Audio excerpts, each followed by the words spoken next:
MSLDO, NRM67.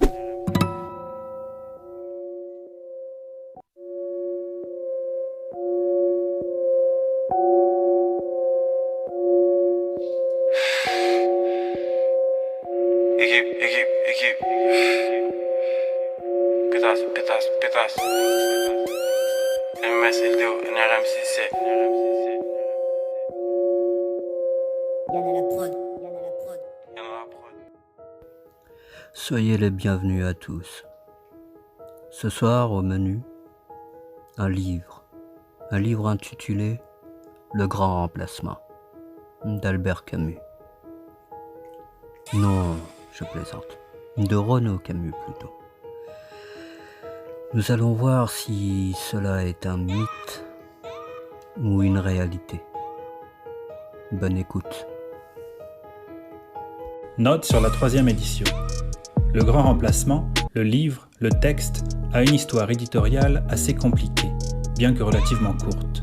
Le premier volume paru sous ce titre aux éditions David Reynark en novembre 2011 était un mince recueil de 3 conférences, dont celle, éponyme, qui avait été prononcée à Lunel dans l'Hérault le 26 novembre 2010. La maison Reynark ayant fermé ses portes, provisoirement on l'espère, et cette première édition étant épuisée, un deuxième recueil portant le même titre, mais sensiblement augmenté, a été publié par les soins de l'auteur, chez l'auteur justement, à la fin de l'année 2012. Étaient réunies cette fois 6 allocutions et non plus 3, plus un bref entretien pour le Nouvel Observateur. Néanmoins, il s'agissait toujours de conférences mises bout à bout. Pour les lecteurs qui peut-être eussent souhaité, sur les mêmes sujets, un texte d'une seule venue, fut écrit Le Changement de peuple, publié pareillement chez l'auteur en 2013. Si un livre avait dû s'appeler Le Grand Remplacement, c'était bien lui. Mais le titre était déjà pris par les successifs recueils antérieurs de conférences. Afin de mettre fin à ce léger désordre qui crée des malentendus, on donne ici, sous le titre qui s'est répandu dans le public, le texte du changement de peuple, celui des 6 allocutions déjà parues, celui des 4 autres, inédites, 2 discours de chambre, prononcés en défense devant les tribunaux et déjà disponibles sous ce titre en un volume séparé, Suicide d'une nation, brochure publiée en 2014 aux éditions Mordicus. Et, finalement, un conte pour enfants, Europe, qui fit tout de même office de discours politique aux Assises pour la liberté d'expression, le 15 mars 2015 à Rungis.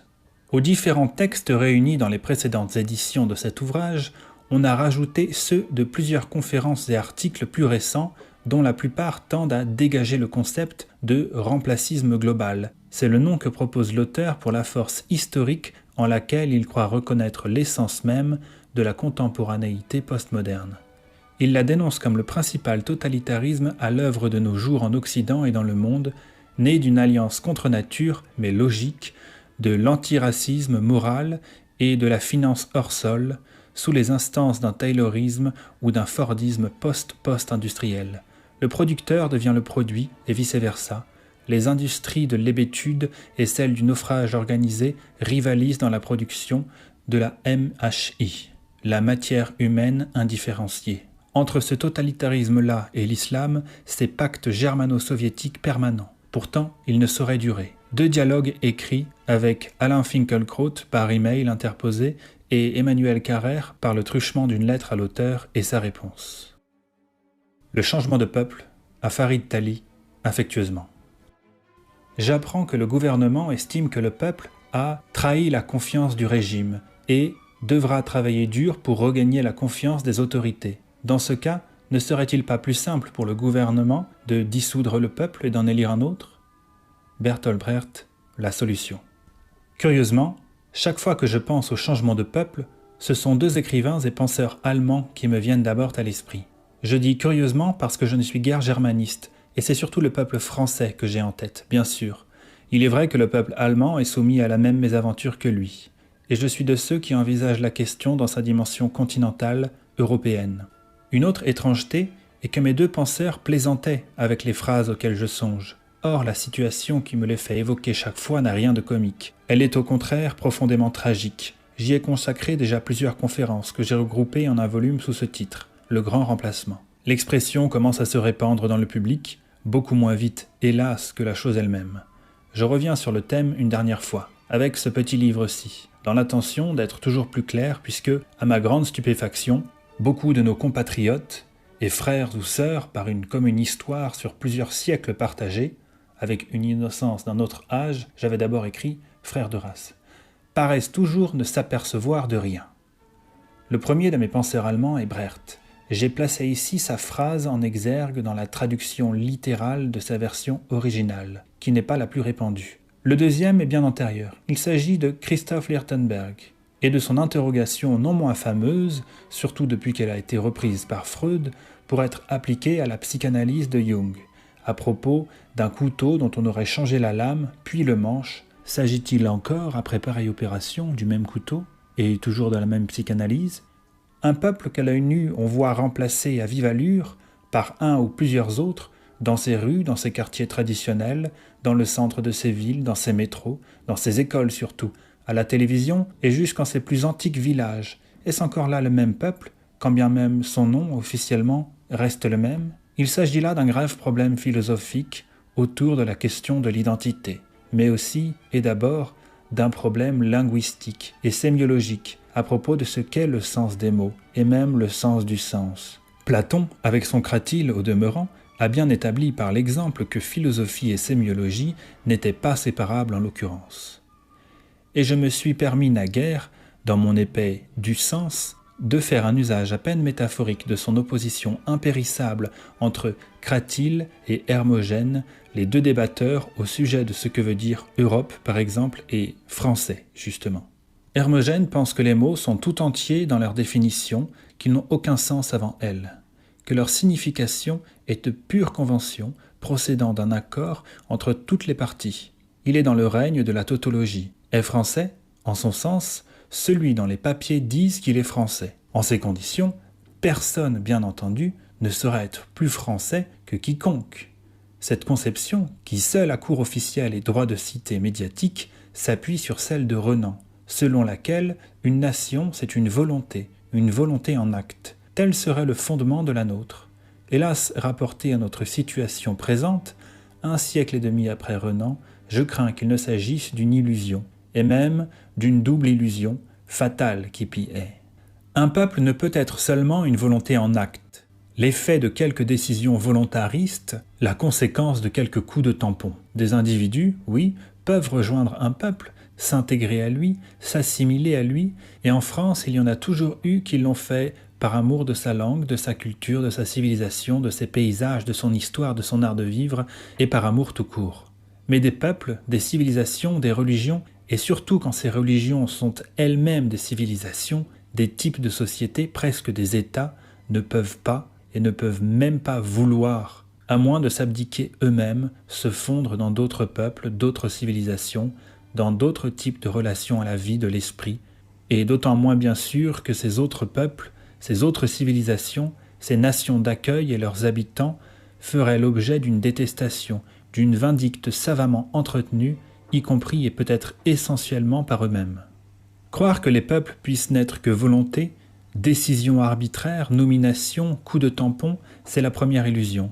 la première couche d'illusion. Elle procède au demeurant d'une conception bien piètre et bien humiliante de l'homme, dépouillé de tous les attributs qui font sa grandeur et sa spécificité, son caractère unique, irremplaçable, qui lui vient de son histoire, de sa culture, de ses appartenances. Mais j'ai parlé de double illusion, à propos de la conception selon laquelle les peuples pourraient n'être que volonté en acte, volonté de vivre ensemble. D'abord, ils ne le veulent pas, ils ne peuvent n'être que cela. Deuxièmement, quand bien même ils le pourraient, ils ne le voudraient pas. Ils ne le veulent pas, il faut le constater bien nettement, cette volonté n'existe pas. On a reproché au parti de l'innocence, dont je suis le président, et à nous, les innocents, de parler de conquête, pour ce dont la France et l'Europe font l'objet depuis 30 ou 40 ans, par le truchement de l'immigration de masse, de contre-colonisation ou de colonisation tout court, au demeurant bien peu colonisatrice si la colonisation c'est la mise en valeur ordonnancée d'un pays, de guerre larvée, de moins en moins larvée, de plus en plus visible, pour la maîtrise d'un territoire. Je suis poursuivi devant la 17e chambre pour avoir désigné la nocence, la nuisance, le fait de nuire du latin nocere, qui va des petites incivilités de la vie quotidienne jusqu'au crime organisé et à l'ultraviolence inédite dont il se pare, comme étant, avec la démographie, l'un des instruments de cette conquête, son bras armé. On a contesté mes termes, on les a jugés exagérés, même s'il va sans dire, j'espère, que je n'incriminerai en rien l'ensemble des immigrés, ni ne les accusais en masse, ni individuellement, tous pris un par un de nos sens. N'importe, colonisation, contre-colonisation, conquête, soumission du territoire, lambeau par lambeau, ce serait, paraît-il, trop dire. Or j'ai un ami, un jeune homme, français d'origine marocaine, très profondément attaché à la France, à la culture et à la langue française, et très reconnaissant à notre patrie commune de tout ce qu'elle a, me dit-il, fait pour lui. Il est professeur dans une zone d'éducation prioritaire de la région parisienne. Tous ses élèves, presque sans exception, sont originaires, comme sa propre famille, de l'autre rive de la Méditerranée. Or, il m'assure que tous les termes que les innocents et moi avons pu employer sont non seulement exacts et pertinents, mais très inférieurs à la réalité des propos et des façons de voir des adolescents qui emplissent ces classes. Il n'emploie pas le terme de colonisation, sans doute, mais la conquête est très présente dans leur esprit, dans leurs attitudes et dans leurs phrases, et à leurs yeux, elle est inéluctable, une simple affaire de temps, ce dont ils se réjouissent fort et tirent une grande fierté. Ils rient quand leur professeur, l'ami dont je parle, leur dit qu'il est français comme eux, et ils ne peuvent pas croire un seul instant qu'il soit sérieux. Ils pensent qu'il cherche à les éprouver par l'énormité de ses déclarations. Lorsqu'il est allé jusqu'à leur dire qu'il était non seulement français, mais patriote français, très attaché à sa patrie française, ils ont estimé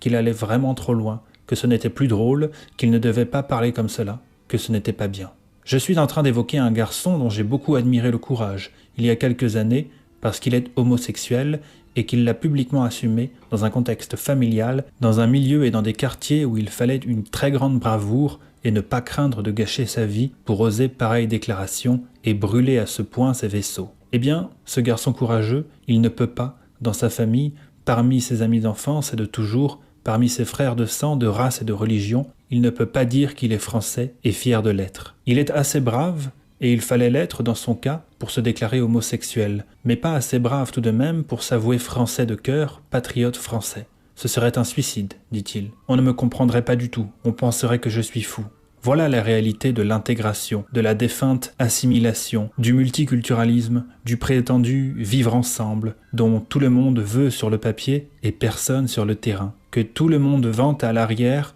mais que chacun subit comme une horreur sur le front. Mais pour en revenir à la phrase de Brecht, qui donne à peu près son titre à cet ouvrage-ci, Le changement de peuple, on lui fait dire couramment, dans sa version simplifiée, de loin la plus familière, que si le gouvernement n'est pas content du peuple, c'est bien simple, il n'a qu'à en changer. Il s'agissait bien sûr d'une boutade sous la plume de l'auteur berlinois. Le tragique est que cette bonne plaisanterie, un gros demi-siècle plus tard, a cessé tout à fait d'en être une. Avant l'élection présidentielle de 2012, on a vu, lu et entendu le think tank Terra Nova recommander au Parti socialiste et à son candidat, s'il voulait l'emporter dans les urnes, de s'appuyer non plus sur leur électorat traditionnel, ou plutôt mythique, emblématique, la classe ouvrière, mais sur un consortium de minorités au premier rang desquelles, apportant les gros contingents, les minorités ethniques, les immigrés et leurs descendants, et si possible, bientôt, au moins pour les scrutins d'intérêt local,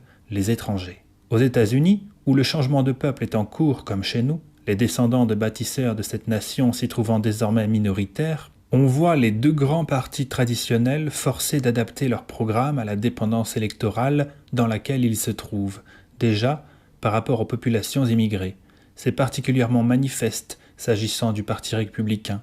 Le Parti démocrate, de son côté, a toujours été, grosso modo, favorable à l'immigration. Mais le Parti républicain, lui, est toujours aussi, grosso modo, y était hostile. Seulement, ce parti, actuellement dans l'opposition, s'est rendu compte que s'il persistait dans cette voie, il ne reviendrait jamais aux affaires, et que, y reviendrait-il, il ne pourrait pas s'y maintenir. Il est en effet impossible de se faire élire si l'on ne bénéficie pas des voix d'une partie au moins des immigrés récents et de leur progéniture en âge de voter, soit une part considérable des minorités ethniques. Or, ces immigrés, par empathie ethnique et culturelle, en raison de liens de famille, souvent, par souvenir bien vivant aussi, de s'être retrouvés, eux ou leurs parents, dans des situations très semblables à celles des postulants actuels à l'immigration, sont très majoritairement partisans de les laisser entrer et, s'ils sont déjà dans la place, de leur donner des papiers en attendant la citoyenneté. Pour obtenir les voix des immigrés, qui sont déjà citoyens,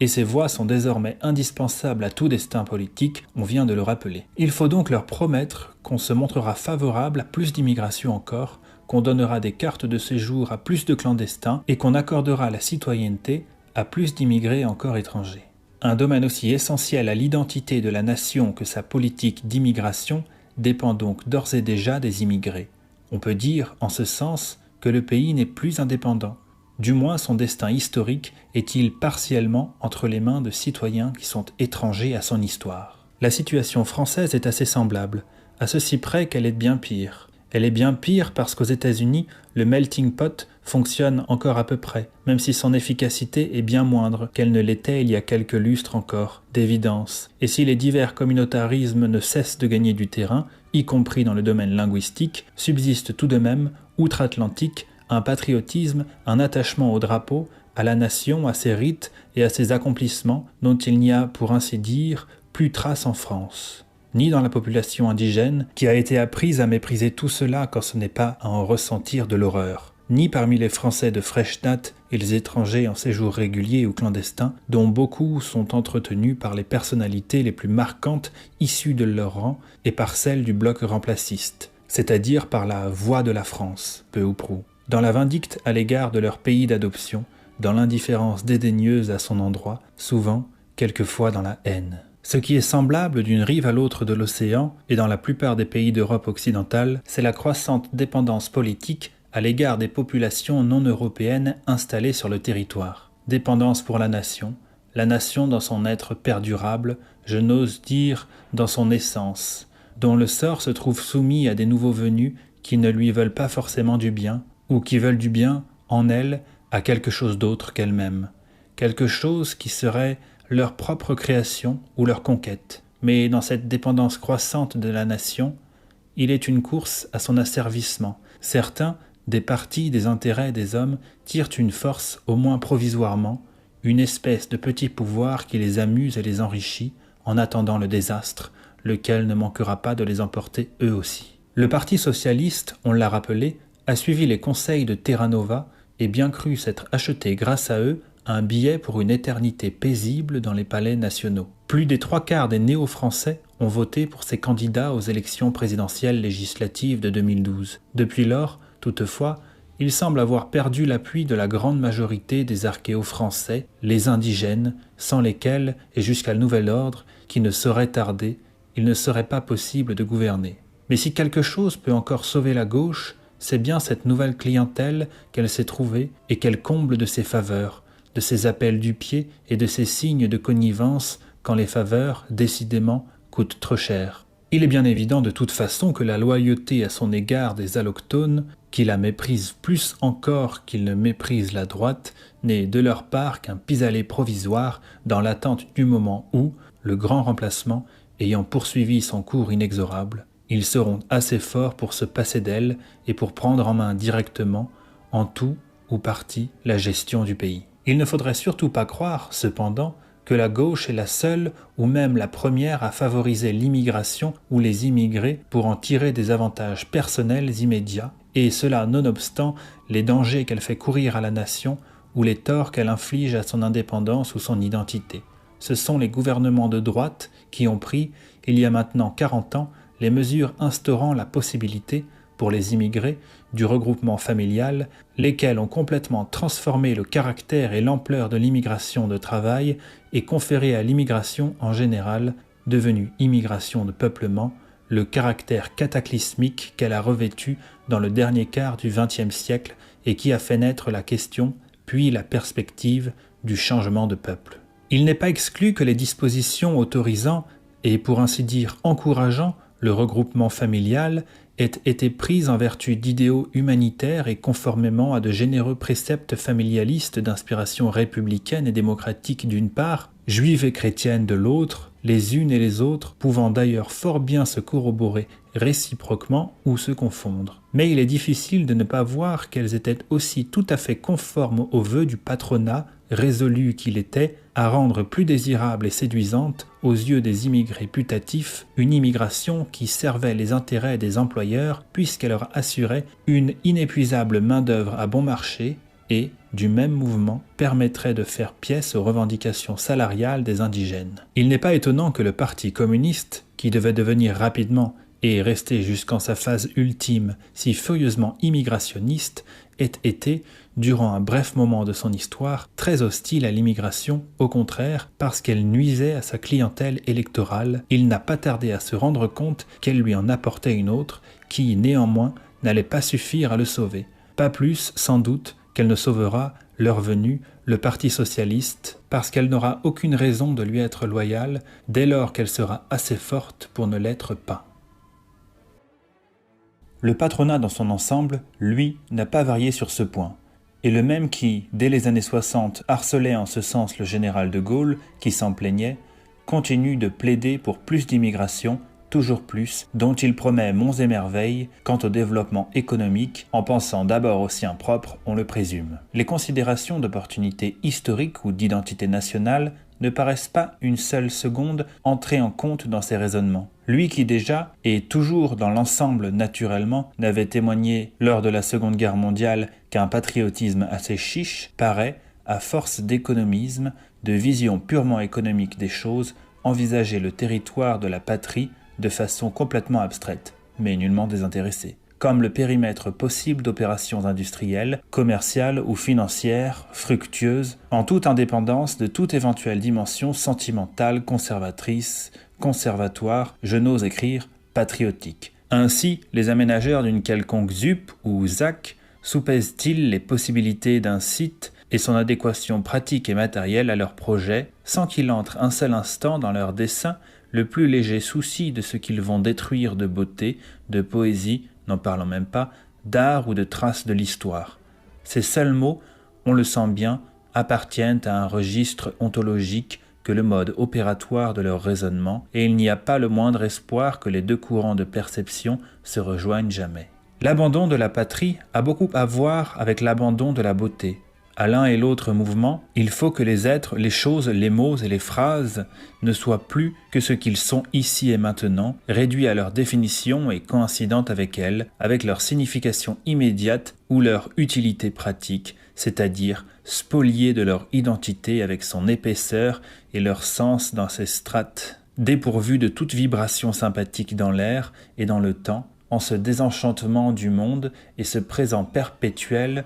dont la lucidité à courte vue, celle du MEDEF, est l'une des choses les plus insidieuses de la violente hébétude qui gagne. L'idéologie des droits de l'homme porte en elle la destruction du roman national, dit Pierre Nora, le remplacisme, l'idéologie de l'homme remplaçable, forme abstraite et avancée de l'immigrationnisme aussi. Et la destruction du roman national porte en elle le réensauvagement de l'espèce avec son cortège de barres de fer, de capuches et de battes de baseball. Cela dit, c'est tout un peuple, il faut le reconnaître, et pas seulement le patronat, qui, de la sorte, réfléchissait de façon parfaitement abstraite, à force d'économisme pur, coupé de toute conscience nationale, patriotique, ethnique ou culturelle, quand il nous était expliqué sur tous les tons, il y a 10 ans, que faire venir toujours plus d'étrangers était la seule façon de sauver notre système de retraite. À n'importe quelle autre époque, la question des retraites aurait paru parfaitement dérisoire, insignifiante, indigne au regard de l'indépendance nationale et de l'identité du peuple, de sa persévérance dans l'être à l'intérieur de ses frontières traditionnelles. Personne n'aurait eu l'idée de mettre ceci et cela sur le même plan, encore moins à ceci de sacrifier cela. On se moque des théoriciens de la sortie de l'histoire, mais l'économisme, la réduction de la vie politique à des questions de produit national brut, d'emploi, de balance des échanges commerciaux et d'équilibre des marchés, est bel et bien une force atténuée de sortie de l'histoire. Atténuée parce que cette réduction à l'économie n'a pas encore apporté la preuve qu'elle excluait les guerres, civiles ou étrangères. Elle n'exclut certes pas la violence, en tout cas, et moins encore la nocence. même si elle les fait glisser comme une poussière sous le tapis en les réduisant, fidèle à elle-même, à des problèmes de chômage de jeunes, d'échec scolaire ou d'insuffisance du réseau des transports suburbains. Comme si tous ces problèmes-là, eux-mêmes, n'avaient rien à voir avec la nature des populations, leurs origines ou leurs cultures diverses. Néanmoins, face à cette conception purement comptable de l'existence et des rapports de force, toute tension qui prendrait sa source dans des questions d'appartenance ou d'identité, de race, d'ethnie, de religion, de culture, de frontières, de maîtrise d'un territoire ou de forme des institutions, apparaîtrait vite et serait dénoncée comme un archaïsme nécessairement dangereux. Il reste qu'un peuple pour qui ces sujets-là ne comptent plus, et dont le président ne se rend plus à l'étranger qu'en tant que représentant de commerce pour y discuter de contrats qui éventuellement seront signés au palais présidentiel entre lui-même et le président du conseil d'administration d'une firme quelconque, comme s'il s'agissait d'un traité international entre deux grandes nations. Un tel peuple a déjà quitté, autant et plus que l'histoire, le temps, la conscience qu'il y a du temps, des siècles, de l'épaisseur des siècles, une chronologie, des dates, un passé, du futur, autre chose que ce présent gâteusement occupé à coïncider avec lui-même, comme le fait l'individu type du soi-mémisme ambiant, obsédé de l'idée d'être soi-même et rien d'autre, d'épouser exactement les contours de ce qu'il est déjà, sans jeu aucun, sans place pour le détour, la littérature, la courtoisie, la syntaxe, les formes, le destin, l'histoire. Nicolas Sarkozy nous faisait miroiter bien honnêtement la France d'après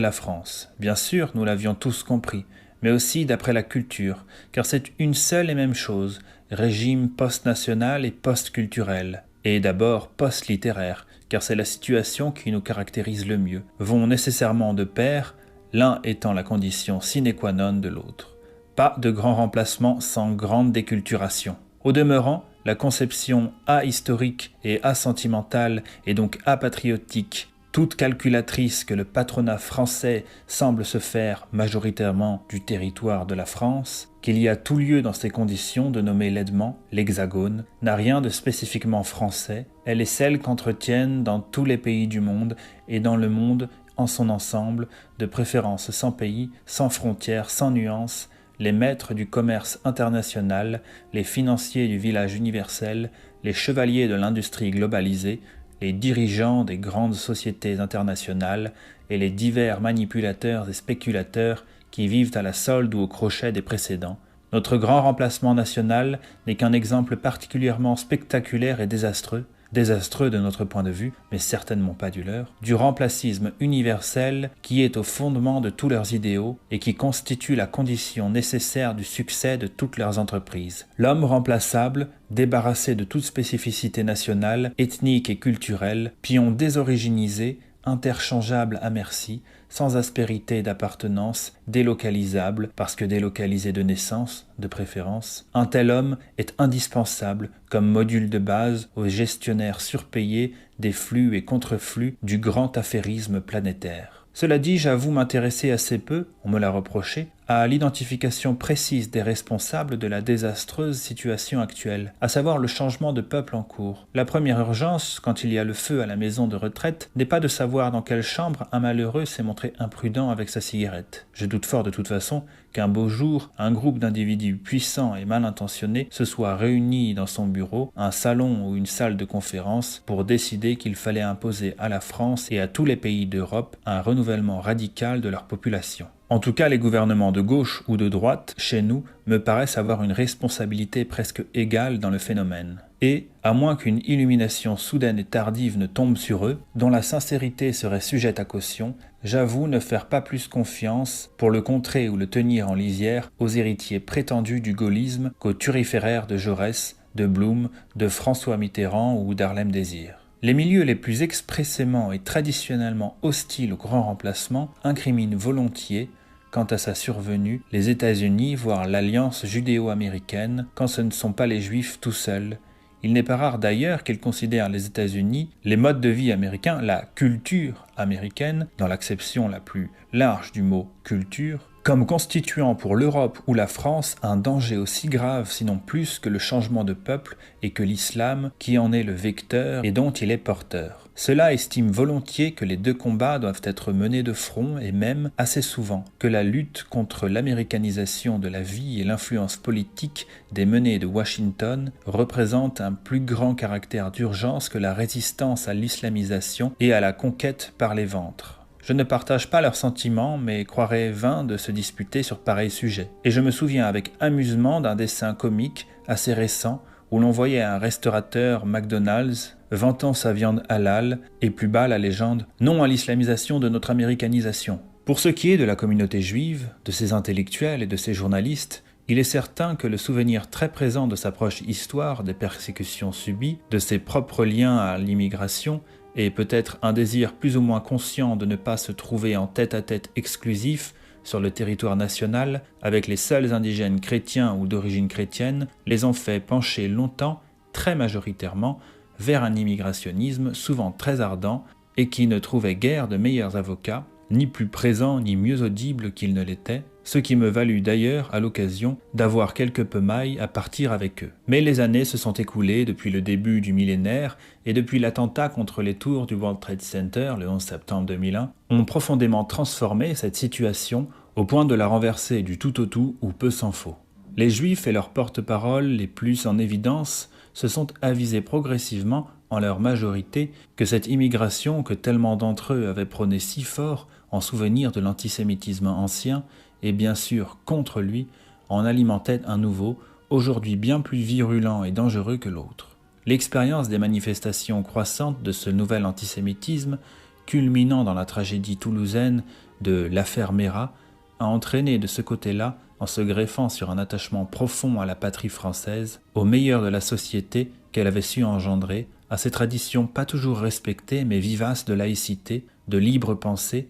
d'aménité et de raffinement, une très large et très sensible révision des positions dont je ne saurais trop me féliciter pour ma part. D'autant qu'aux malentendus entre nous ont succédé, pour l'essentiel, les relations les plus cordiales et chaleureuses.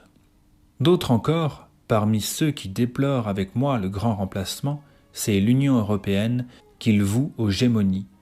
et qu'ils accusent d'avoir sur la conscience, si tant est qu'ils lui en accordent une, la transformation démographique du continent et le changement de civilisation qui ne peut que s'ensuivre, qui s'ensuit déjà. D'ailleurs sous la pression conjointe de ce facteur-là et de quelques autres. Et certes, il est bien vrai que les conventions européennes et l'ensemble des dispositions juridiques d'origine communautaire qui régissent la circulation des personnes étrangères à la communauté, le droit d'asile et l'immigration en général, dispositions très contraignantes pour les différents pays membres et pour le nôtre, ne peuvent qu'apparaître catastrophiques aux yeux des citoyens européens attachés au caractère européen de l'Europe, français de la France, italien de l'Italie ou belge de la Belgique. Les politiques suivies par les majorités successives au Parlement européen, par les commissions et les commissaires et par les diverses autorités communautaires à la légitimité parfois obscure ont indubitablement été, et demeurent, de ce point de vue, il n'est pas question de le nier, de purs désastres. Mais ni plus ni moins que celles de la plupart des gouvernements nationaux et des nôtres. Nous ne répudions pas la France parce que la façon dont elle est gouvernée, que ce soit par la gauche ou par la droite, nous paraît une pure aberration. Au contraire, peut-être ne l'en aimons-nous que davantage pour les souffrances et les atteintes qui lui sont infligées sous nos yeux. Il n'y a pas de raison de raisonner et d'en agir différemment s'agissant de l'Europe, à laquelle nous appartenons tout autant et qui, si elle n'est pas notre mère, c'est qu'elle est notre grand-mère. Dans un cas comme dans l'autre, à l'échelle du continent comme à l'échelle de la France, ceux qui sont horrifiés par le changement de peuple et le changement de civilisation, l'un ne pouvant aller sans l'autre, je le répète, doivent devenir assez forts pour imposer leur refus de l'évolution en cours et pour empêcher sa poursuite, soit en accédant au pouvoir si les urnes le leur attribuent, soit, à défaut, en acquérant dans les assemblées municipales, régionales, nationales ou communautaires, le Parlement européen, un poids suffisant pour influer sur les lois, les conventions et les traités, quitte à répudier les plus novices, qui sont nombreuses, et à dénoncer les plus funestes. À l'égard des institutions européennes, la rancune des patriotes, des fidèles défenseurs de la nation souverainiste et isolationniste à tout craint, est parfaitement compréhensible, et elle était inévitable, Cependant, elles devraient être du même ordre, ni plus ni moins, que leur vindicte à l'égard des gouvernements nationaux qui ont laissé notre pays sans défense face aux invasions, apparemment pacifiques, mais en fait profondément aliénantes, dont il a fait l'objet. Et de même que cette vindicte ne remet pas en cause leur rattachement à la patrie, cette rancune ne devrait pas affecter leurs sentiments envers le continent et sa civilisation, ni même envers les structures politiques qu'il s'est données, pour gravement imparfaites qu'elles soient. Les autorités politiques du continent ont fait preuve, c'est vrai, du plus incroyable laxisme pour ne pas dire pis, et de la plus parfaite inconscience face à la substitution démographique qui se perpétrait sinistrement sous leurs yeux, quelquefois même, assez souvent, avec leurs encouragements. Ce point n'est malheureusement pas contestable. Il reste que l'issue au drame en cours, s'il en reste une, qui ne soit pas la soumission totale aux conquérants et l'islamisation générale, sera forcément européenne autant que française, britannique, allemande ou italienne, et ce serait folie de jeter bas ce qui, de l'Europe, a déjà été, à grand-peine, construit. Il faut s'en emparer au contraire, par les luttes idéologiques, et par les combats d'idées et par les urnes. Il faut faire alliance avec tous les hommes, les femmes et les partis qui, dans tous les États du continent, ne se résignent pas au changement de peuple et luttent avec sérieux de façon respectable contre sa poursuite et son parachèvement. Il faut que ces forces auto-remplacistes, qu'on sent prêtes à poindre partout en Europe, sous la pression de la réalité des choses, des hommes, des peuples et des événements, accèdent massivement au levier des commandes et renversent incontinent toutes les orientations prises, quitte à abroger au passage, bien sûr, en toute légalité, toutes les conventions dont l'inextricable réseau les empêcherait d'agir. Ce n'est pas moins l'Europe qu'il faut en ce combat. C'est une autre Europe politique et culturelle, une Europe rendue à elle-même. Et cette Europe-là, c'est au peuple de l'imposer. Et par le truchement des partis, des mouvements et des personnalités qui se battent contre l'immigration de peuplement et pour l'affirmation d'une culture et d'une civilisation commune, comme au temps de Pline et de Columelle, dit Charlemagne de l'art roman, des deux Frédéric II ou de Jean-Christophe de Romain Roland. De toute façon, il serait un peu vain de se battre pour savoir à qui, de la gauche ou de la droite, du patronat ou des intellectuels organiques, des États-Unis, des Juifs, de l'Église catholique ou de l'Union européenne, revient la responsabilité. D'autres diraient l'honneur d'avoir permis, voulu, encouragé ou imposé le changement de peuple, d'autres diraient l'instauration de la diversité. Parmi toutes les légendes historiographiques qui prospèrent à ce sujet, et elles ne manquent pas, il ne faudrait pas laisser se développer sans opposition et sans rétablissement des faits celle selon laquelle la France, les industriels français, le patronat français, la Grande-Bretagne et ses hommes d'affaires, l'Allemagne et ses entrepreneurs, petits et grands, seraient allés chercher de l'autre côté de la Méditerranée, au fin fond de l'Afrique, en Anatolie, au pied de l'Himalaya, dans les Indes d'une espèce ou d'une autre, des travailleurs, des hommes et bientôt des femmes, des familles entières, des peuples,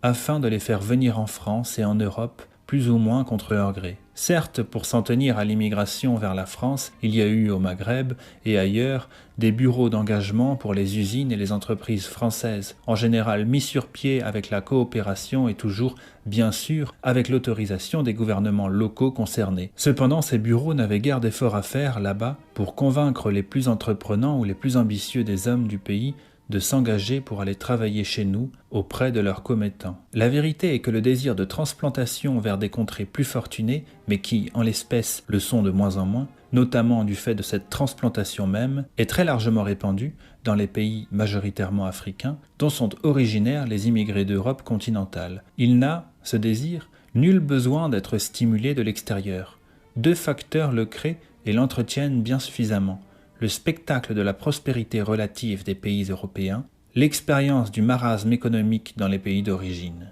Pour plus d'efficacité, chacun de ces facteurs se dédouble. Non seulement les pays européens sont riches, comparativement, ils sont aussi, du point de vue extérieur, prodigieusement généreux avec les nouveaux arrivants, même clandestins, leur offrant, notamment dans les domaines de la santé et de l'éducation, ou plutôt de la scolarisation des enfants, des avantages et des droits inimaginables dans les États d'où ils arrivent. Et non seulement les pays d'origine sont pauvres, ils sont aussi, dans la plupart des cas, remarquablement mal gouvernés dans un mélange de concussion, de tyrannie et d'incapacité, sauf sur le dernier point, pour permettre à leurs gouvernants de s'enrichir eux-mêmes et se maintenir au pouvoir, ce qui est en général à peu près la même chose. Le phénomène de la tyrannie prévaricatrice est tellement dominant, tellement habituel, tellement la règle, dans les contrées d'où nous arrivent nos pauvres conquérants, qu'on ne saurait incriminer le hasard ou la malchance, et pas non plus les seuls dictateurs malhonnêtes,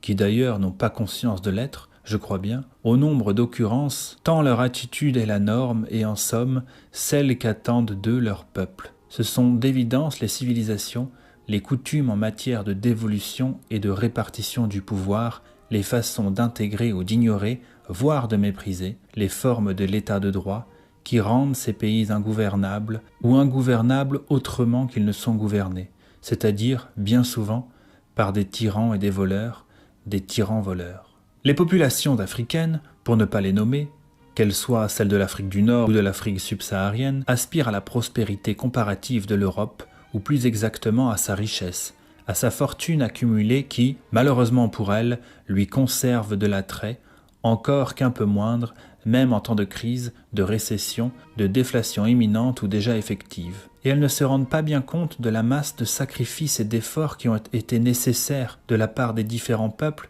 pour parvenir à cet état de richesse globale, harmonieusement et spécifiquement régulé par comparaison. Elles font penser à ces classes nouvellement admises à l'éducation, aux lycéens et aux examens, et qui découvrent avec étonnement et même une nuance de reproche, comme si on leur avait caché volontairement quelque chose, que ces études pour elles nouvelles ont un prix. Je veux dire qu'elles coûtent à ceux qui les entreprennent et les soutiennent, que c'est bien du travail, que les rejetons de l'ancienne bourgeoisie n'avaient pas, enfants, une vie tout à fait aussi délicieuse que se l'imaginaient leurs rivaux désormais vainqueurs, que du moins les avantages dont ils jouissaient étaient compensés en partie par un certain nombre d'assez lourdes contraintes. Les populations immigrées, pareillement, ou qui, encore dans leur pays d'origine, sont tentées par l'immigration, et d'abord par l'émigration bien sûr, paraissent souvent n'avoir pas clairement conscience que le type de société qu'elles envient, ou dont elles souhaitent, pour faire bénéficier leurs enfants, de préférence encore à naître là-bas, a un prix que les indigènes des pays d'immigration ont payé et continuent de payer, et qu'elles, les populations immigrées, ou qui projettent de le devenir, semblent souvent n'être pas disposées à payer, et d'autant moins qu'elles ne comprennent pas quelle est sa substance, en quelle monnaie il est formulé. En régime de liberté relative bien entendu, car c'est la seule qui puisse exister politiquement, de liberté qui s'arrête pour chaque individu à celle de l'autre, le prix à payer pour le bon gouvernement se mesure en degrés de civilisation du peuple, c'est-à-dire en degrés de consentement et d'adhésion au pacte d'innocence, de non-nuisance. Il ne peut y avoir ni prospérité, ni harmonie civile hors dictature, sans renonciation générale ou quasi-générale à la nocence, petite et grande, sans détermination de tous les individus ou presque, à participer à l'effort commun pour un bon fonctionnement des institutions, ou, à tout le moins, à ne pas lui nuire, sans un degré de civisme, en somme, qui ne s'obtient que par un long travail d'éducation et d'ascèse au sein d'un peuple donné, et s'atteint plus facilement, semblerait-il, quand ce peuple présente un fort degré d'unité ethnique, linguistique et religieuse. À défaut de ce degré de civilisation, d'innocence et de civisme, politiquement c'est un tout, il ne saurait y avoir de liberté et ne sont alors possibles que la dictature ou l'anarchie ou quelques combinaisons fatalement déplaisantes de l'une et de l'autre. C'est ce qu'à défaut de bien comprendre, il y faut plusieurs générations, et que le caractère désirable des sociétés vers lesquelles elles émigrent est de la part de leurs membres le produit d'une ascèse, le pacte d'innocence. Les populations immigrées, ainsi qu'il a été maintes fois observé, tendent à reconstituer à l'identique, dans les pays où elles se sont transportées, les sociétés qu'elles ont fuies. Elles s'arrachent à la misère, à la gabegie, à la corruption généralisée, au gouvernement par le vol et pour le vol, et à peine sont-elles installées dans leur nouveau pays, elles n'ont rien de plus pressé que de rétablir d'instinct les conditions qui rendent ces phénomènes non seulement possibles, mais inévitables. Curieux exemple d'hommage qui ramène à lui-même et s'assimile, bien plus qu'il ne s'assimile à lui, l'objet de son hommage. Au demeurant, cette structure paradoxale n'est pas si rare, N'est-elle pas celle-là même que Wilde a résumée en un vers fameux ? Car chaque homme tue la chose qu'il aime. Toutefois, la question de l'amour, dans le cas qui nous intéresse ici, mérite éminemment d'être posée. Elle est même tout à fait capitale. La France, dans le passé, a magnifiquement assimilé à sa culture, à sa civilisation, à son histoire et même à sa race, si l'on veut bien laisser à ce beau mot la richesse de signification qu'il a toujours eue dans notre langue et ne pas l'enfermer dans l'absurde définition pseudo-scientifique que sont d'accord pour lui attribuer les seuls racistes patentés et les antiracistes dogmatiques. Des individus de toute origine qui venaient à elle par amour de sa langue, par amour de ses paysages, par amour de sa littérature, de ses lois, de sa cuisine, de ses femmes, de ses hommes, de ses institutions, de ses charmes ou de ses vertus. Elle ne saurait en revanche assimiler des peuples, j'ai déjà eu l'occasion de le rappeler, et moins encore des peuples qui seraient venus à elle par intérêt, par envie, par goût de l'enrichissement, fût-il à ses dépens. On serait tenté de penser quelquefois, par vindicte, ou pour réclamer le paiement d'une dette, qu'elle soit imaginaire ou bien réelle. Ici ne peut pas être évoquée en passant, de nouveau, la dialectique de la colonisation et de la contre-colonisation. Elle est en grande partie obsolète, car il y a beau temps que les changements de peuple en Europe n'affectent plus les pays qui eurent un empire colonial comme la France, la Grande-Bretagne, la Belgique ou les Pays-Bas, mais bouleversent presque aussi profondément des États qui n'eurent que peu de colonies ou n'en possédèrent pas du tout, tels l'Allemagne, le Danemark, la Suède, la Norvège et plus récemment l'Italie. Toutefois, si l'expression de contre-colonisation, que les innocents et moi avons utilisée très tôt, a choqué et fait l'objet de sévères condamnations, mais qu'est-ce qui ne fait pas l'objet de sévères condamnations dans ce domaine où l'essentiel, pour les pouvoirs idéologiques, médiatiques et politiques, est d'empêcher de parler, de nommer, de voir et de montrer, c'est qu'il y aurait une différence fondamentale, si profonde même qu'elle interdirait tout rapprochement, entre la conquête militaire, souvent violente, impliquée par la colonisation, et l'arrivée pacifique, officiellement, n'impliquant dans un premier temps, mais ce premier temps est en passe d'être dépassé, aucune revendication de pouvoir et d'autorité qui constituerait, elle, la prétendue, donc, contre-colonisation. Cette objection n'est pas infondée. Si, dans les deux cas, il y a bien conquête, ce que je crois, mais conquête d'un type et d'une solidité bien différents, il faut reconnaître que les procédés sont très éloignés ici et là. Soumission militaire des territoires pour la colonisation, afflux sans cesse renouvelé de sollicitateurs et de réfugiés souvent misérables par le mouvement symétrique et contraire. Les lointains descendants des Sarrasins et des Barbaresques n'ont pas dû découvrir sans surprise, si l'histoire tenait une place dans leur réflexion, ce qui est assez douteux, qu'ils obtenaient par l'humilité, fût-elle superficielle et toute provisoire,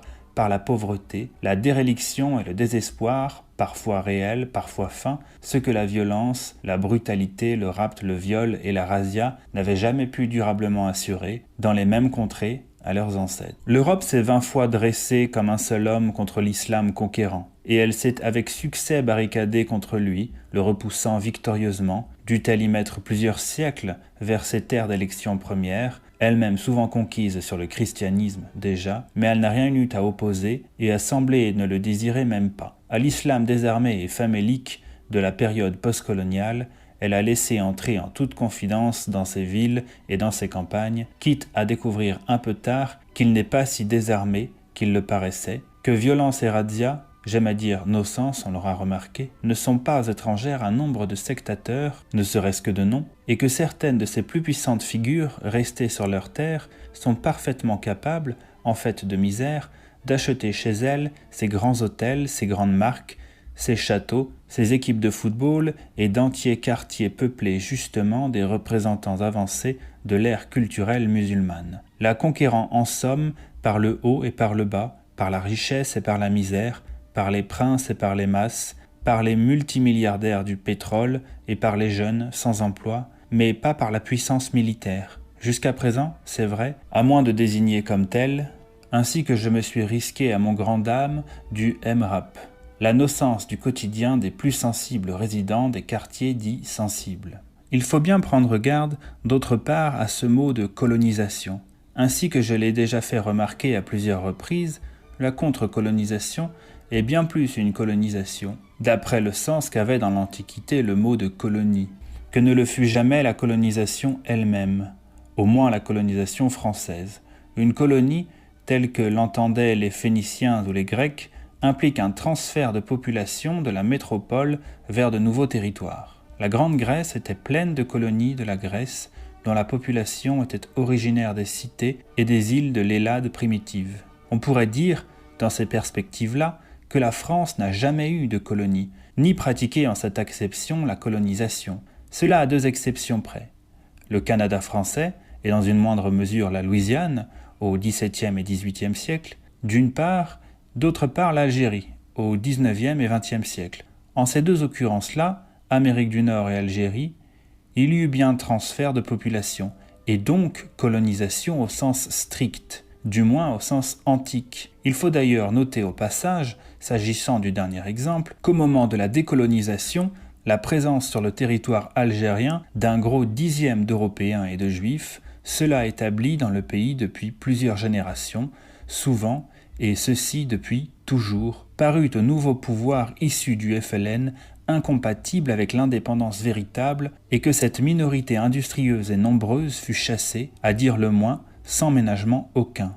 la valise ou le cercueil. Et cela sans que l'opinion internationale s'en émeuve outre mesure. En effet, parut-on estimer tacitement à New York et à Jakarta, au Caire comme à Moscou, l'Algérie ne sera pas vraiment un pays libre et indépendant s'il devait garder sur son territoire 10% d'individus étrangers à son peuple. Dans les autres territoires d'outre-mer où s'exerçait l'autorité de la France, c'est-à-dire l'immense majorité, les transferts de population en provenance de la métropole avaient été insignifiants. Les Français, contrairement à la plupart des autres peuples européens, n'ont jamais beaucoup émigré, à l'exception des Huguenots, chassés par la révocation de l'édit de Nantes et des adversaires réels ou supposés de la Révolution, dont la grande majorité sont d'ailleurs rentrés au pays dans l'espace d'une génération. L'empire colonial français, à la possible exception de Casablanca, mais le Maroc n'était pas une colonie, n'a pas vu de cité créée de toutes pièces pour accueillir en nombre des Français transplantés. Les villes qui ont été bâties l'ont été essentiellement pour les indigènes, même s'il y avait dans leur sein ségrégation entre les quartiers indigènes et ceux qu'occupaient les administrateurs coloniaux, les officiers et leurs familles, les commerçants, les entrepreneurs, les hommes d'affaires et les leurs, jamais très nombreux, jamais assez en tout cas pour constituer numériquement une portion significative de la population globale. Dans la mesure où il n'impliquait pas de transfert de population, l'empire colonial français, on n'en fait pas la remarque pour en diminuer le poids historique ou pour atténuer la responsabilité de ceux qui l'ont créé, animé et exploité, était plus impérial que colonial. Il relevait plus de la conquête que de la colonisation démographique. La contre-colonisation, elle, en revanche, le mouvement de transfert de population à partir des pays anciennement colonisés en direction de leur ancienne métropole, est beaucoup plus colonisation que la colonisation elle-même. Elle ressemble bien davantage, en termes démographiques, qui appartiennent à l'essence du concept, à ce qu'était la colonisation pour les Grecs ou pour les Phéniciens. L'expression, néanmoins, n'indigne pas seulement sur sa gauche, comme posant une symétrie et donc une sorte d'équivalence, peu ou prou, entre la conquête militaire et le déferlement démographique. Elle paraît inadéquate et se voit critiquée également sur sa droite, pour de toute autre raison, on le suppose bien, et, en l'occurrence, par le truchement d'une référence encore plus ancienne que les cités antiques et proprement étymologique, celle-là, mais encore bien vivante. Le colon, à l'origine, est un cultivateur, la colonia ou colonie, une propriété rurale. Coloniser, c'est mettre en valeur. Ainsi, contre-colonisation ou colonisation, appliquée à la situation actuelle de la France et de l'Europe, scandalise les uns parce qu'ils jugent révoltante une assimilation de l'immigration pacifique, officiellement, et de l'appropriation impérialiste, et souvent aux autres, moins nombreux, il est vrai, et dont la voix, surtout, porte beaucoup moins, des termes trop aimables, trop flatteurs, parce qu'il n'y a pas, à leurs yeux, mise en valeur du territoire par les nouveaux venus à l'échelle de l'histoire. On pourrait objecter à ces objecteurs-là, et d'aucuns n'y manquent pas, que les premiers contingents d'immigrés, ou leur première génération, passent pour avoir, au moins selon l'historiographie officielle, reconstruit le pays. Après les ruines de la Seconde Guerre mondiale, eux, les tenants de la colonisation, comme mise en valeur, sans songer un instant, en général, à nier ou même à diminuer le considérable travail accompli par nombre d'immigrés, répliquent à cette réplique que les premiers bataillons de l'immigration massive datent des années 60 et surtout 70 du XXe siècle, une époque où la reconstruction d'après-guerre était déjà largement accomplie et, d'autre part, qu'il serait bien curieux qu'aux Algériens, par exemple, qui en quantité sont les premiers concernés, on soit redevable de la reconstruction de la France dans le même temps que leur propre pays, entre l'indépendance et aujourd'hui, se déconstruisait de toutes parts, sombrait dans la violence et la guerre civile, mais ainsi, et avant cela, dans la déréliction, la désorganisation, le délabrement et la gabegie. On dira qu'en France, les Algériens et les autres immigrés, pour réaliser ce qu'ils ne parvenaient pas à accomplir dans leurs patries respectives, bénéficiaient de l'argent français, de la relative, de plus en plus relative, opulence française. Mais on ne saurait oublier que l'Algérie, à tout le moins, est un pays riche, qui bénéficiait au temps des Français d'une certaine prospérité largement effacée avec l'indépendance, et qui surtout est le chanceux récipiendaire d'une manne pétrolière particulièrement abondante dont la nation et ses citoyens auraient pu légitimement attendre l'aisance, si ce n'est la fortune. Il ne leur est rien arrivé de pareil, on le sait, échec dans les dirigeants algériens, et en particulier le président Abdelaziz Bouteflika, ne manque jamais de rendre responsable la vieille colonisation française qui pourtant leur a laissé la plus grande part et la meilleure du cadre dans lequel ils évoluent et la majeure partie des infrastructures qui leur ont servi pendant 50 ans, même si, comme tout le reste, elles se sont délabrées faute d'entretien. Il devient de plus en plus difficile, avec le temps, un demi-siècle au moins, pour les pays qui ont fait partie de l'empire colonial français d'incriminer la France et la colonisation, au sens approximatif qu'on a dit, pour la persistance de leur retard de développement. Beaucoup d'entre eux s'obstinent à le faire cependant, et au premier rang de cela, l'Algérie, encore une fois, dont les dirigeants ne laissent pas passer une occasion de dresser le tableau apocalyptique de ce que leur nation a souffert de la présence française. Je crois même avoir remarqué au passage le mot de génocide, qui émeut de moins en moins. Il est vrai, tant on lui a fait recouvrir indifféremment des monstruosités incomparables et des activités déplorables. Certes, mais telles qu'elles ont été légion. Hélas, au cours de tous les conflits de la terre depuis la Chine, les Aztèques ou l'Égypte. Il est bien étonnant dans ces conditions, et même stupéfiant, et de sa part peu conforme à l'honneur et à la dignité, que ce même Bouteflika, toujours si prompt à humilier le personnel politique français venu quémander son amitié et celle de son pays, et qui n'a pas de mots assez durs pour expliquer combien sont nécessaires de la part de la France indéfiniment de nouvelles excuses et de nouveaux actes de contrition avant qu'il puisse être question d'amitié et même de normalisation des relations entre les deux pays, bien étonnant, donc, que ce même inflexible président accourt régulièrement dans les hôpitaux parisiens chaque fois qu'il est un peu sérieusement malade. Une telle attitude, si l'on en croyait ses déclarations antérieures, ce serait un peu comme si Mao Tse-tung souffrant avait accompli couramment le voyage de Tokyo, de Taipei ou de Washington pour se faire soigner. Ou bien comme si les dirigeants israéliens, depuis la Deuxième Guerre mondiale, n'avaient fait confiance pour l'entretien de leur santé qu'à des cliniques et hôpitaux allemands. Hypothèse parfaitement invraisemblable et déplacée, certes, mais qui donne à penser, à contrario, que la France n'a pas laissé en Algérie de si mauvais souvenirs que ne veut bien le dire en toute occasion Bouteflika, et que la médecine française, par exemple, pourrait bien être arrangée parmi les fameux et tant dénoncés aspect positif de la colonisation. À telle enseigne qu'après 50 ans d'indépendance, les Algériens qui en ont eu la possibilité s'empressent de traverser la Méditerranée pour pouvoir encore profiter d'elle, et pour les autres, tant pis. Les autres, et leurs voisins d'Afrique du Nord ou d'Afrique noire, n'aspirent peut-être pas au Val-de-Grâce, au moins dans un premier temps, encore que notre système de santé paraisse leur sembler plus désirable que le leur, et en tout cas plus accessible et moins coûteux.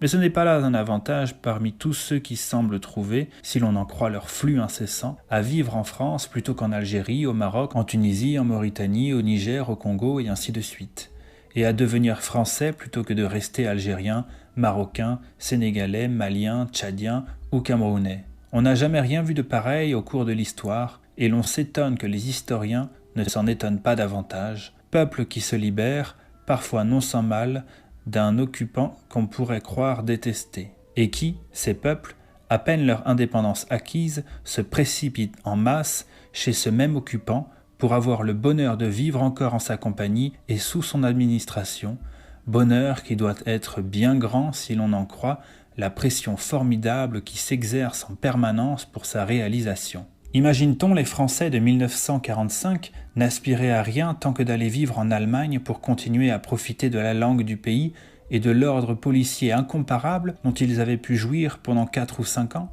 Ou les Vénitiens de 1866 abandonnaient la Sérénissime pour aller vivre à Vienne? Ou les Espagnols chrétiens de la Reconquista quittaient l'Espagne, à peine cette péninsule libérée du joug mort, pour aller s'établir à Meknès ou à Tunis ou dans la régence d'Alger? De deux choses l'une. Ou bien le régime colonial n'était pas si dur qu'on l'a dit, et qu'on le dit de plus en plus, et les anciens colonisés n'en ont pas gardé en tête une si mauvaise image, puisqu'une telle quantité d'entre eux choisit d'aller s'établir dans la patrie de l'ancien colonisateur, et que tant d'autres, en rang pressé dans toutes les villes du Maghreb et de l'Afrique noire, n'aspirent à rien d'autre, ou bien la mémoire blessée de la vindicte sont bien là, et ce n'est pas en amis que se présentent les ex-colonisés. C'est ce que paraît insinuer, et c'est même ce qu'affirme très nettement le fameux discours du président Houari Boumedienne en avril 1974 à l'ONU. On a scrupule à le citer encore une fois après tant d'autres et soi-même, mais ces 2 ou 3 phrases centrales ne peuvent pas ne pas figurer dans un petit essai sur le changement de peuple. Sans compter qu'elles sont un des meilleurs exemples qui soient à l'appui de la fameuse théorie selon laquelle les tyrans et les régimes totalitaires annoncent toujours exactement, à leur début ou même avant, ce qu'ils ont l'intention de faire, mais leur grande chance est que personne ne les croit, tant ce qu'ils disent, extermination des Juifs, dictature du prolétariat ou conquête musulmane de l'Europe, semble une invraisemblable énormité. Un jour, des millions d'hommes quitteront l'hémisphère sud pour aller dans l'hémisphère nord, et ils n'iront pas là-bas en tant qu'amis, parce qu'ils iront là-bas pour le conquérir, et ils le conquerront en le peuplant avec leurs fils. C'est le ventre de nos femmes qui nous donnera la victoire. On ne saurait être plus clair, et les 40 années qui nous séparent de ce discours ont vu se réaliser déjà une part considérable de ce qu'il annonce. Dans plusieurs capitales et très grandes villes d'Europe, les indigènes sont déjà minoritaires et, à partir de ce tournant, leur part dans la population totale diminue d'autant plus vite qu'ils trouvent insupportable ou tout simplement impossible de vivre aux côtés de la nouvelle majorité ethnique, soit qu'ils jugent attristant, voire humiliant leur nouveau statut de minorité dans ce qui fut leur propre pays, soit que le degré de nocence qui leur est imposé, des fameuses incivilités, si lithotiquement nommées au néo-grand banditisme, en passant par les nuisances de toutes sortes, à commencer par le bruit et la détérioration du cadre de vie, les forces à nuire. Évolution, démographique et nocence sont les 2 instruments principaux du changement de peuple. Ce que Houari Boumedienne, malgré ses dons formidables de prophète, n'avait pas prévu, c'est que les ventres conquérants qu'ils annonçaient seraient généreusement subventionnés pour accomplir leur conquête, et par nul autre que les conquis, ou les promis à le devenir. On doute si au cours de l'histoire on n'a jamais vu un autre pays qui, sans nulle contrainte extérieure, se soit jamais saigné aux 4 veines et pratiquement mis sur la paille pour subventionner sa propre conquête, l'encourager à garantir la substitution de son propre peuple. Combiné avec le droit du sol et avec l'absence de discrimination entre citoyens et non-citoyens, défaut qui réduit à néant la notion même de citoyenneté, les politiques natalistes de l'Europe et tout spécialement celles de la France, les plus efficaces, sont, pour s'en tenir à elles pour le moment, un extraordinaire encouragement au grand remplacement. Elles sont absurdes en soi plus que jamais. Au cours de son histoire, notre pays, et presque tous les autres sont dans le même cas, n'a été aussi peuplé. La terre n'en peut plus de l'homme, les ressources naturelles s'épuisent et toutes les politiques écologiques péniblement et trop chichement mises en œuvre sont de toute façon totalement vaines tant que la densité humaine continue de s'accroître, accélérant, faute d'espace, la prolétarisation générale, la décivilisation, le réensauvagement de l'espèce, la dévastation du paysage, la pollution de l'air, de l'eau et des sols, la fusion de la ville et de la campagne en une unique banlieue chaotique et dangereuse à vocation universelle. Nous touchons là un des domaines où l'information est le plus étroitement contrôlée et tendancieuse. Tous les organes du complexe médiatico-politique affectant unanimement de faire comme s'il n'y avait aucun débat concevable sur ce point et célébrant chaque nouveau million d'habitants ou de citoyens comme si sa seule existence était un merveilleux motif de réjouissance pour tout le monde sans exception et correspondait à toutes les attentes, ce qui, fort heureusement, n'est pas le cas. Pour ceux que n'enthousiasme pas le changement de peuple, c'est d'autant moins le cas et d'autant moins l'occasion de se réjouir que chacun de ces nouveaux millions de Français marque une nouvelle avancée du grand remplacement. Il ne sert à rien d'évoquer les rapports de proportion entre les diverses composantes ethniques et civilisationnelles de la population si le tableau qu'on en dresse n'est pas modulé suivant les générations. La proportion d'indigènes est encore assez haute parmi les personnes les plus âgées, mais elle va s'amenuisant spectaculairement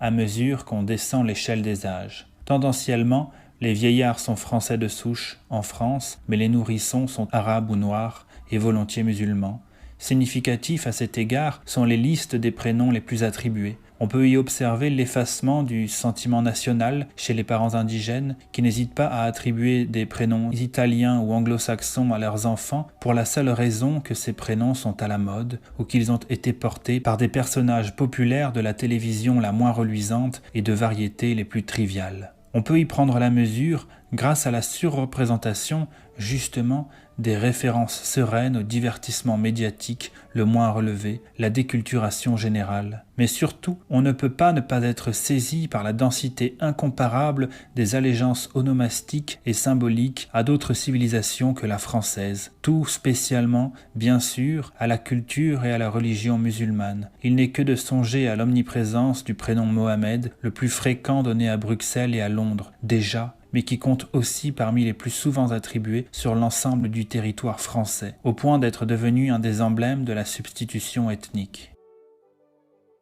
Les lois natalistes sont une aberration de toute façon, parce qu'elles visent à une croissance démographique dont il serait urgentissime au contraire qu'elle soit interrompue et si possible retournée. Mais elles sont une aberration aussi d'un point de vue hostile au grand remplacement, parce qu'elles l'accélèrent et le précipitent en incitant les populations de la terre entière, mais surtout d'Afrique, à venir donner naissance sur le territoire français à des enfants qui un jour seront français et en attendant vaudront à leurs parents toutes sortes d'avantages, dont celui de les rendre, eux, les parents, inexpulsables, même s'ils sont clandestins, tandis que les immigrés déjà installés dans le pays et déjà citoyens y voient volontiers un encouragement à persister dans les traditions de très forte natalité de leur pays d'origine et de leurs civilisations ancestrales, aidant ainsi à la réalisation de la prédiction de Boumedienne en trouvant dans cet accomplissement un si considérable complément de ressources qu'il peut facilement constituer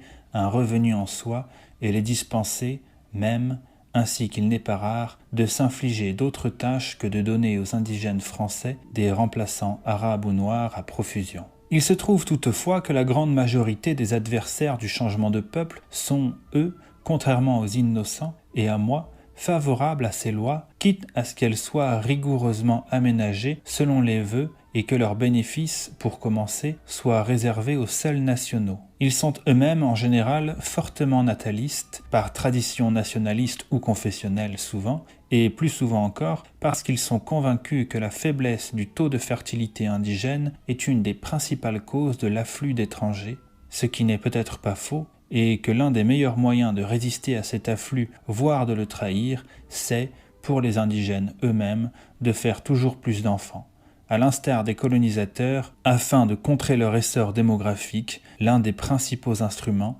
on l'a vu, de leur conquête. Ce raisonnement, très répandu, serait juste en situation de vase clos, et il l'aurait été il y a 2 ou 3 siècles, mais il ne l'est pas, ou du moins il n'est pas tenable au regard de la situation globale écologiquement désastreuse de la planète. Les populations commettent une folie ou une sottise qui, dans l'état de déréliction et de surpopulation des continents, s'abandonne ou se livre à un essor démographique incontrôlé, voire encouragé, comme il l'est en France. C'est une folie ou une bêtise encore plus grande que de les imiter, sous prétexte de les contrer, de faire comme eux pour défendre contre eux un territoire. Si avenir il y a, et avenir vivable, attrayant, désirable, le monde sera sorti de l'ère du nombre. Déjà on voit Israël, État minuscule à la population réduite, tenir tête à lui tout seul, à force de volonté, de détermination et d'intelligence, aux marées humaines unanimement hostiles qui l'entourent. D'ores et déjà, le luxe suprême, pour les nations comme pour les individus, c'est l'espace. Par quoi on ne veut pas signifier nécessairement la grande étendue de territoire, mais on s'entend désigner le vide, l'absence, la possibilité d'échapper un moment ou pour toujours au brouhaha des choses et des êtres, à la signalisation en folie, à la banlieue universelle. Les peuples les plus développés l'ont bien compris d'instinct. S'il y avait un domaine entre tous où la croissance ne pouvait pas se poursuivre indéfiniment, c'était bien la démographie. Au lieu d'inciter absurdement et même suicidairement les peuples étrangers, africains en particulier, à venir donner naissance en France à des enfants qui sont et qui seront les vecteurs de la substitution ethnique et du changement de peuple, il faut les en dissuader au contraire et, si possible, dans leur propre intérêt et celui de la planète, les détourner d'en engendrer en pareille quantité, même dans leur propre pays. Et il faut leur donner l'exemple de la mesure en ce domaine sans s'exposer davantage aux effets de la démesure. Il ne s'agit pas pour les Européens de faire autant d'enfants que les non-Européens, il s'agit de les empêcher de venir faire les leurs en Europe. Aux côtés de la démographie, l'autre instrument de la conquête, c'est de l'avoir dit et écrit qui me vaut d'être poursuivi à l'instigation du MRAP devant la 17e chambre correctionnelle pour incitation à la haine raciale. Moi auquel n'a jamais échappé, que je sache, le moindre mot de haine, et qui est fondé un parti qui arbore la non-violence dans son nom même. L'autre instrument de la conquête, donc, c'est ce que l'innocence et moi appelons évidemment la nocence, et qui va des fameuses incivilités, si ridiculeusement nommées, car 9 fois sur 10, il s'agit de bien pire que cela. À la nouvelle hyperviolence, dans les commentateurs affectent de s'étonner qu'elle soit à ce point inédite alors que leur grande passion, habituellement, est de prétendre au contraire, contre toute vérité, ce qui survient est toujours déjà survenu, n'a strictement rien de nouveau. Ainsi, la France, à les en croire, a toujours été une terre d'immigration, la violence à l'école, il y en a toujours eu, l'insécurité est vieille comme le monde, ce qui n'est pas faux, mais il y a des phases et des degrés. Bien entendu, et je ne l'écris pas seulement dans le vain dessein d'essayer de me couvrir juridiquement, bien entendu, toute la nocence n'est pas le fait de seuls nouveaux venus. Il va sans dire que les indigènes en commettent aussi leur part, comme ils l'ont toujours fait, et bien entendu, tous les nouveaux venus et leur progéniture n'y sont pas associés, loin de là. Il n'en reste pas moins qu'une part significative d'entre eux y participe, beaucoup plus élevée que le pourcentage de délinquants et de perturbateurs apolitiques de l'ordre public au sein de la population indigène, et surtout d'une part énorme, totalement disproportionnée cette fois, de la nocence commise l'est par ses conquérants comme un moyen, objectivement, de leur conquête. Qu'on m'entende bien, je ne prétends certes pas que tous les nocents étrangers ou d'origine étrangère, au moment de commettre leur nocence ou même avant, quand ils la préparent, se disent qu'à travers elle, ils font progresser la soumission du territoire à leur communauté d'origine, à leur religion s'ils en ont une, à leur civilisation atavique. Je n'exclus pas que quelques-uns, toutefois, se tiennent bel et bien ce raisonnement. Et, de toute façon, que cela soit délibéré ou pas, c'est bien de la sorte qu'il en va. C'est à l'endroit des populations en voie de remplacement que s'exerce prioritairement la nocence des remplaçants. Et elle a pour effet de forcer les premiers, parce qu'elle leur rend la vie impossible, insupportable, cauchemardesque, à céder de l'espace, à évacuer le terrain, à se transporter ailleurs. Elle est le grand instrument du fameux « white flight », la fuite des Blancs, phénomène observé d'abord dans le monde anglo-saxon, comme son nom l'indique, et qui n'a pas tardé à se manifester en France et dans presque toute l'Europe occidentale. En Angleterre, les Anglais d'origine anglaise en sont à évacuer Londres, séjour devenu pour eux accablant, sauf peut-être pour les plus riches d'entre eux,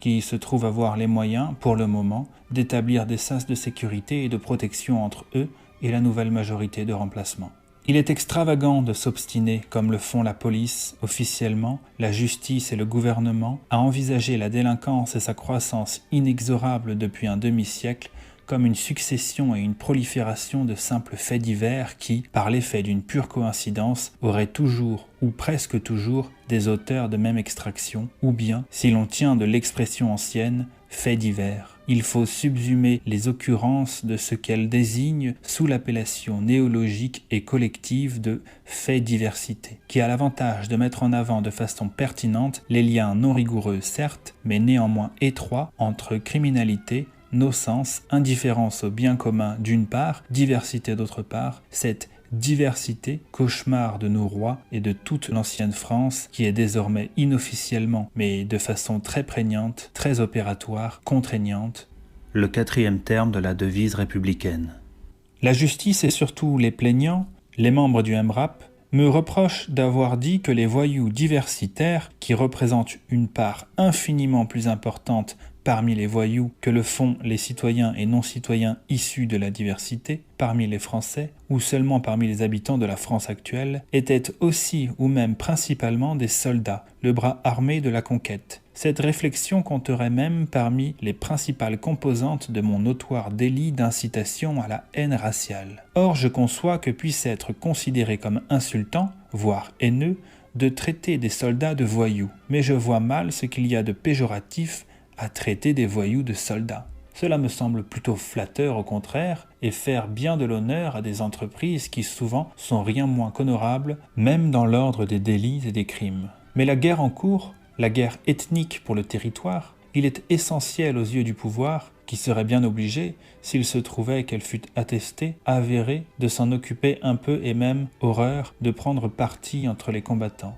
Qu'elle ne soit pas dite, pas nommé, pas montré. Il ne faut surtout pas réveiller le dormeur, le peuple indigène, qui est parti à un titanesque conflit, mais ne peut ni veut le voir, le savoir. Je fais allusion ici, en le transposant à l'échelle d'une société tout entière, au dit syndrome du noctilien, du nom de cet autobus de nuit où un étudiant de sciences politiques fut agressé et roué de coups pour un regard de travers, comme d'habitude. Le jeune homme revint au cours du procès sur ses déclarations liminaires et surtout, il contredit l'évidence filmée des faits, en affirmant, contre toute attente, mais en pleine conformité avec un topo bien repéré, qu'il n'y avait aucun caractère ethnique dans l'agression dont il avait été victime. Et d'ailleurs, victime était un bien grand mot qui s'appliquerait tout aussi bien, si ce n'est mieux, à ses agresseurs eux-mêmes, socialement et culturellement défavorisés, c'est-à-dire précisément victimes. Le caractère ethnique des événements, de la violence, de la nocence, leur nature de combat pour le territoire et de guerre de conquête coloniale, c'est là précisément le cœur de ce qui ne doit pas être dit et ce qui est à tout instant remplacé dans les analyses et les commentaires autorisés par une classique explication sociale dérisoirement inadéquate. Selon la thèse officielle, la seule qui ait cours en régime d'extrême concentration médiatico-politique telle que nous la connaissons, on n'aurait pas du tout affaire à une guerre classique, et même nettement archaïque, entre des peuples différents pour la possession des sols et des biens, mais à l'intérieur d'un peuple unique, purement fictif celui-là, ou du moins d'existence tout hermogénienne, c'est-à-dire relevant de la nomination pure, de la stricte convention volontariste artificielle. On serait confronté à une non moins classique, quoique nettement moins archaïque, lutte des classes. Les nocents ne noceraient pas par détestation ethnique, et parce qu'ils veulent conquérir et se soumettre des territoires, s'approprier des quartiers, des cités, des zones, ils noceraient par protestation désespérée contre l'injuste sort économique, social, culturel, topographique, urbanistique qui leur est fait. Nul autorisé de parole qui se respecte ne manquera de faire allusion en ce point de son commentaire au fait que les néo-français et les Français en devenir auraient été parqués dans de véritables ghettos, ostracisés, ségrégués, et que ces zones à eux réservées feraient l'objet de la part des pouvoirs publics en vertu d'un consensus raciste entre archéo-français, pour ne pas dire français de souche, mais il y a de moins en moins coïncidence entre eux et les autorités publiques, d'un scandaleux abandon. L'expression de grand remplacement désigne, certes, essentiellement le remplacement d'un peuple, le peuple français indigène, par un ou plusieurs autres, celui de sa culture par la déculturation multiculturaliste, celui de sa civilisation jadis si brillante et admirée par la décivilisation pluriethnique, le village universel, elle-même en rivalité âpre avec l'intégrisme musulman, la conquête et la conversion islamique. Cependant, la même expression pourrait désigner tout aussi bien, très entre autres choses d'ailleurs, le remplacement continuel dans le débat des facteurs ethniques et plus généralement historiques, politiques, par les facteurs économiques et sociaux, plus généralement encore, le remplacement de l'expérience sensible, de la foi en sa propre possession, chez le citoyen, chez l'homme et la femme, chez le sujet psychologique et moral, par la sociologie, par le discours sociologique, majoritairement et presque exclusivement de substance socio-économique. Le citoyen, et particulièrement l'indigène, s'est vu spolié de son propre regard, de sa propre relation à la réalité, de sa propre souffrance, dont il a été appris à se méfier et d'abord à ne pas faire état. Lorsque Richard Millet, lors d'une mémorable émission de télévision qui a constitué une date pour le début de la prise de conscience collective, parle de sa douleur de se trouver seul ou pratiquement seul de son espèce à la station Châtelet à 6 heures du soir, on voit bien, à l'expression de ses compagnons de plateau, très représentatif de la corporation des autorités de parole, c'est-à-dire des franges protégées et entretenues du complexe médiatico-politique, que, plus que l'indignation, qui pourtant ne va pas tarder, ce qui domine chez eux, c'est la stupéfaction, l'incompréhension. Ce que l'écrivain est en train de leur dire, de toute évidence, ils ne le comprennent pas. Ils ne voient pas du tout à quoi il peut bien faire allusion. Seul blanc au Châtelet à 6 heures du soir? D'abord, c'est à voir, et quand cela serait, où serait le problème? La souffrance dont parle Millet leur est inintelligible. Au peuple indigène, objet du grand remplacement, qui se voit de plus en plus rare dans le métro, dans les rues jadis familières et à présent méconnaissables, dans le paysage en cours de transformation précipitée, il faut construire et construire sans cesse davantage pour accueillir le flot incessant des nouveaux venus. Sa propre douleur, plus qu'incompréhensible, est impossible à reconnaître pour ce qu'elle est, inadmissible même, parce qu'indicible. Il baigne dans une parole qui occupe tout l'espace, tout le territoire même de la patrie et de son âme, de son génie, et qui ne laisse aucune place à ses propres mots, à ses mots anciens, et à ses expressions qui furent courantes et sont à présent plus ou moins interdites. Peuple, justement, race, n'en parlons pas, territoire, chez nous, notre pays, notre langue, notre culture. Je me souviens que lors de certaines affaires dont je fus le protagoniste, au tournant du millénaire, ce qui indignait le plus l'un de mes censeurs, un certain Jean-Loup Rivière, un homme de théâtre, je crois, c'était mon usage du pronom « nous », entre autres dans « chez nous », mais pas seulement. « Qu'est-ce que ce « nous » criminel » demandait-il dans Libération, tout à fait sans rire. L'heure n'était pas à se tenir les côtes. Mais ce n'est pas seulement de leur droit de dire « nous » que les indigènes sont dépouillés. Alors qu'ils voient tous leurs nouveaux et futurs compatriotes en user si benoîtement, ainsi qu'il est bien naturel, c'est de leur droit de voir, de comprendre, d'estimer, de juger par eux-mêmes. Si j'avais un conseil à leur donner, ce serait avant tout celui d'en croire leurs yeux. On leur a volé leur regard, on leur a volé leur langage, on leur a volé leur nom,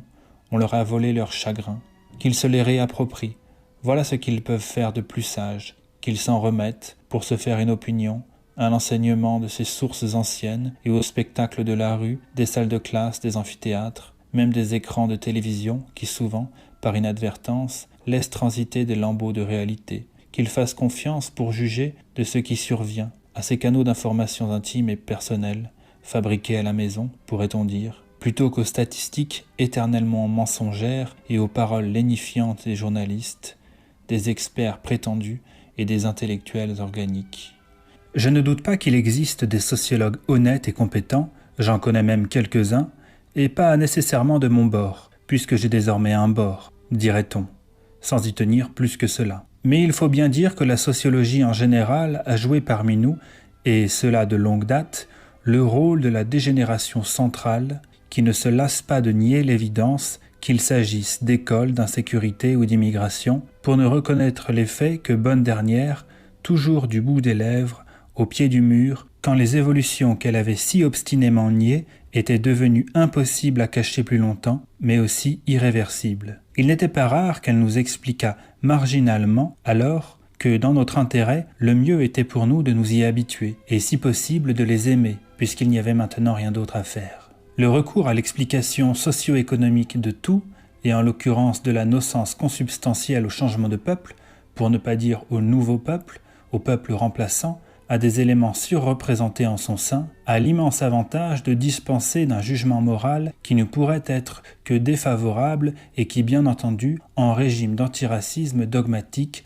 ne doit pas l'être, ne peut pas l'être, puisqu'il encourait, s'il l'était, le reproche sans recours de racisme. le parti de l'innocence et moi avions accoutumé de considérer que l'antiracisme, qui est au fond la seule doctrine officielle absolue de notre République et des sociétés occidentales en général, est le seul résidu, l'insécable ultime de notre système de transmission, ce qui doit être transmis et enseigné coûte que coûte, quand bien même plus rien d'autre ne le serait, était incritiquable en tant que morale, mais éminemment critiquable en tant que dogme, en tant que structure de pouvoir et accessoirement de formidables instruments de carrière pour les individus, à commencer par les travailleurs de l'esprit, qui ne peuvent guère espérer faire leur chemin sans lui payer tribut selon les rites, ce qu'on leur voit faire piteusement en toute occasion, comme aux acteurs. Mais nous étions pris dans une contradiction insurmontable puisque, tout en reconnaissant pleinement sa validité en tant que morale, en tant que règle pour le comportement des personnes, des groupes et des États, nous étions obligés de constater qu'il n'était pas une bonne morale, et a fortiori qu'il ne saurait être la morale même.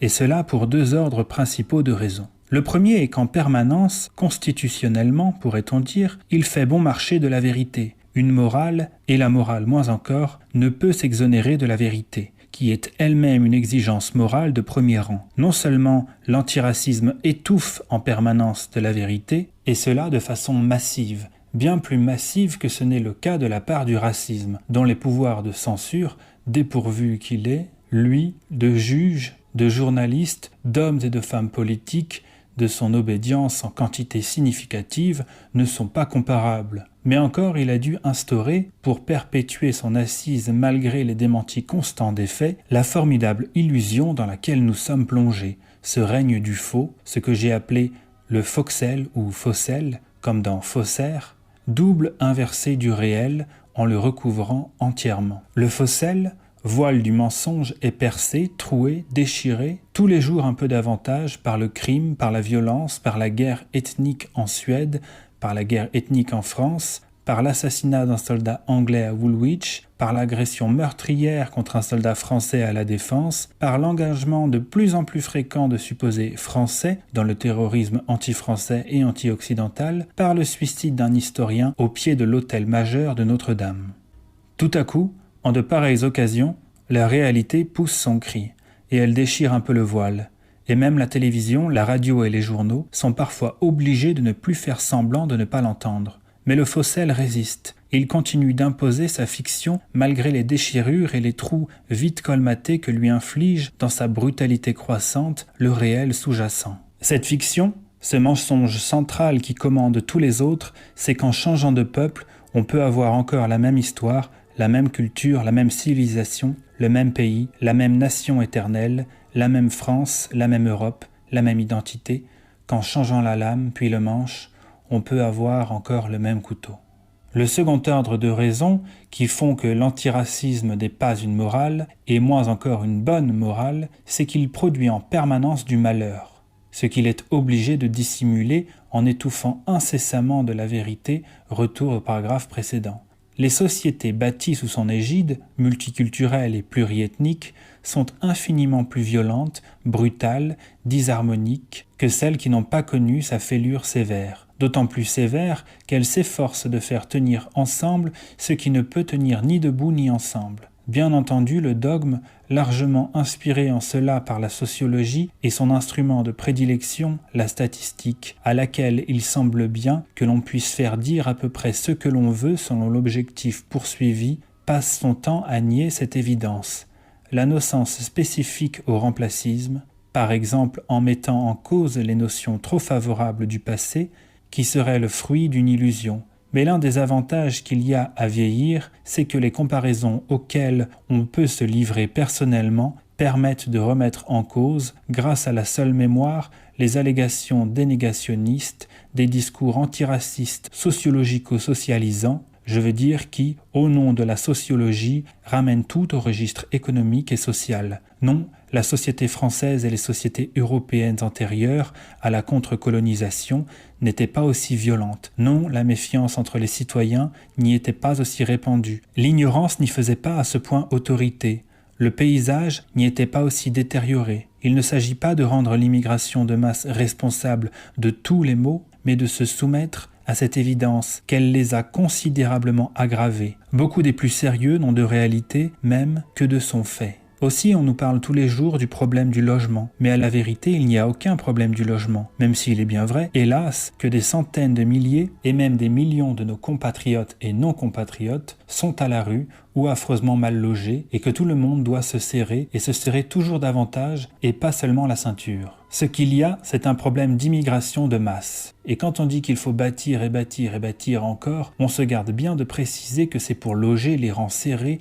de continuels nouveaux arrivants et leurs abondantes progénitures et accessoirement, c'est vrai, les malheureux représentants de l'ancien peuple que cette pression incessante prive d'un toit et d'autant plus que le moins qu'on puisse dire est qu'ils ne bénéficient, cela, d'aucune priorité. On nous parle tous les jours du problème des prisons et de la surpopulation carcérale et de l'état déplorable de nos centrales et maisons d'arrêt. Mais à la vérité, il n'y a aucun problème des prisons, même si surpopulation et état déplorable des lieux sont, hélas, pleinement avérés. Ce qu'il y a, c'est un problème d'immigration de masse. Et quand on dit que les prisons débordent, il faudrait préciser que le changement de peuple est encore plus avancé entre leurs murs que le long de nos rues. C'est de sensibles des quartiers sensibles qu'elles sont pleines et qu'elles regorgent. Il y a déjà le fond de la population, et sur ce fond, les indigènes, en voie d'extinction, font figure de pâle minorité visible. On nous parle tous les jours du problème de l'insécurité, du racket, des ridiculement nommées incivilités, de la nouvelle hyperviolence, de la délinquante petite et grande, de ce que nous, les innocents, nous appelons la nocence, afin de regrouper sous un seul vocable cet empêchement de vivre en paix,